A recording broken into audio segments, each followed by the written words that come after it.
Блудниците живеат во вистински пекол, како живи мртовци.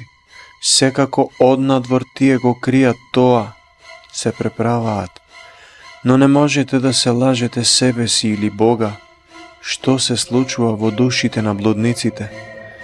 Тоа е темнина и уѓас, но тие самите се виновни. Дали си блудник? Очекувај неволја. Злото раѓа уште поголемо зло. Бидете сигурни, тагата ќе се случи и се случува. Скандали, разводи, неверства, напуштени деца, распаднати семејства, болест, со еден збор, целосна морална деформација. Блудот е како бонбона со нож внатре. Сакате да ја пробате?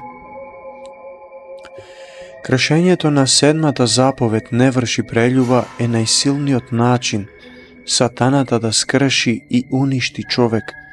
Каква лукава измама, а блудниците, како глупави лебарки, паѓаат на оваа ефтина мамка и еден по еден паѓаат во бездната.